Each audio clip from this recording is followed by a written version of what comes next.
आज तो अचानक से मेरे पास बहुत सारा काम आ गया था। निहिर को स्कूल से लाने के बाद से मैं आ गई थी सीधे इस दुकान पर। यहाँ पर दुकानदार ने मुझे बहुत सारी साड़ियाँ दिखाई, जिनमें से मैंने 2 साड़ी पसंद की क्योंकि मुझे लेना ही 2 साड़ी था। मेरे पास टाइम बहुत कम था और मुझे अभी बहुत सारी तैयारियां करनी थी।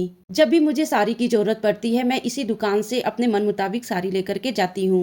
आज जैसे ही निहिर को स्कूल से घर वापस लाने का टाइम हुआ, मैं नीचे पहुंची और नीचे पहुंचने के बाद मुझे पता चला कि आज सिस्टर इन लॉ घर आ रही हैं। मेरी तो एक ही प्यारी सी ननद है और वह भी अपनी जॉब की वजह से अमेरिका में रहती है। लास्ट ईयर नवंबर में वह अपनी शादी के लिए अमेरिका से इंडिया वापस आई थी। शादी के ठीक 1 महीने बाद फिर से वह अपनी जॉब की वजह से अमेरिका चली गई थी और वह फिर इस साल अक्टूबर में इंडिया वापस आई हैं। शादी हो जाने के बाद से हर एक लड़की के लिए उसका परिवार और घर उसका ससुराल ही होता है। जैसे तैसे मैनेज करके मेरी ननद को सिर्फ 1 ही महीने की छुट्टी मिली हुई थी और उन्होंने अपना सारा समय अपने ससुराल वालों के साथ ही बिताया। मेरी ननद का इस बार भी इंडिया में रुकने का बिल्कुल भी इरादा नहीं था। रविवार को यानी कि 9 तारीख को उनकी फ्लाइट थी और वह हमसे मिलने के लिए 4 तारीख को आई। मेरी ननद शादी के बाद पहली बार मायके आई हुई थी, इसलिए जो भी रिचुअल हमारे यहाँ होता है मैंने उसको किया। अपनी ननद का पैर मैंने अच्छे से धो करके पोंछ दिया था और जब भी हमारे वहाँ बेटी आती है उसको सबसे पहले दही और चीनी ही खिलाते हैं। शादी के बाद बेटी अपने मायके पहली बार आ रही थी, इसलिए घर में सभी लोग उसको देखने के लिए बहुत ही ज्यादा एक्साइटेड भी थे और खुश भी थे।